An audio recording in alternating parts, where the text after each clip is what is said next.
Hi, I'm Athena. And I'm Heather. And we're the two traveling turkeys. And we are here today at the Santa Cruz Beach Boardwalk. And we are on our next installment of our Ballin on a Budget series, which is how to save money on activities. Yeah. So get ready.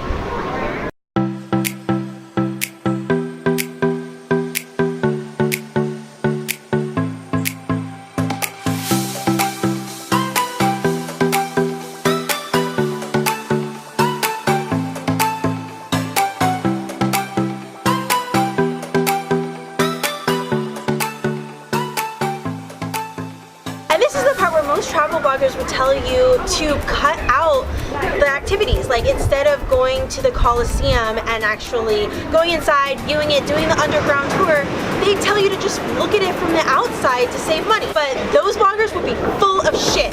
Who wants to fly all the way to another country just to skimp out on immersing yourself in all the history and culture?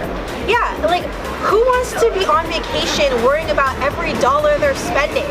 No one! Tip number one is to check websites like Viator or Get Your Guide. Both of those websites are some of our top favorite websites to find the best kind of deals on tours and activities. And the reason is because they have a variety of tours and different kind of attractions that you can go on, and sometimes they have like skip the line tickets, and then or they have bundle packages, which basically you save money on seeing all of these types of attractions versus just seeing it separately. Exactly. So let's take Paris as an example, right?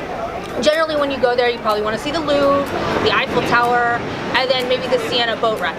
Now, if you were to buy those individually, you'd probably pay about $75. That's about, when we went there, that's about what it was.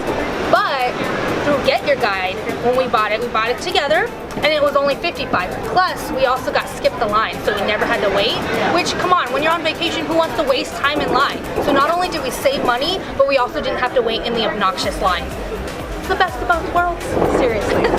So tip number two is to check the local websites, because sometimes they might have deals or special offers that you wouldn't be able to find on other websites. Right. So let's take Rome for example.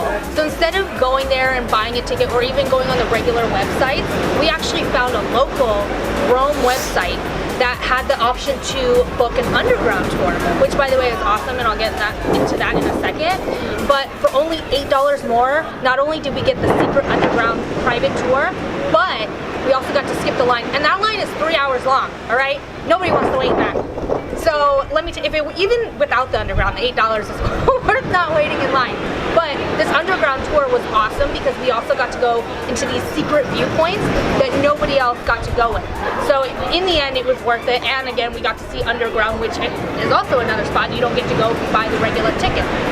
So check out those local sites. Totally worth it. We felt like Roman empresses waving down at the peasants, you know, while they push and shove each other just to see the Coliseum. And little did they know that we only paid like a little bit more for that experience.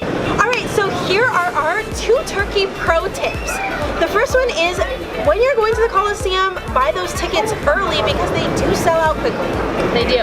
And when you get there to go pick them up, go over to the Roman Forum to pick them up because the line is much shorter than the Coliseum line. Plus you get to see the Roman Forums first. Yeah, and you get to walk past all those peasants in line. Like, wave them away. Okay, turkeys, that's it for today's tips. And if you have any different tips that we didn't cover today on how to save money for activities, please leave that in the comments below. We would love to hear about them because we're nerds about that kind of sort of thing. And also, be sure to check out our travel hacking checklist. Like, download it in the link below. It has all of our tips about how to save money on flights and hotels, activities, everything. And that's for free. Just download it in the links below. And also, if you want to know any of the links about what we talked about here today in this video, we have that in our article, the show notes. I'll put that in the link below as well. Be sure to check out our next Ballin' on a Budget series, which is one of the biggest expenses, food. How to save money on food. Yeah, and it's one of our favorites because we love to eat. We a lot. do, a lot. That's why there's no food left here other than some fruit because we ate it all. But cheers to that, my friends.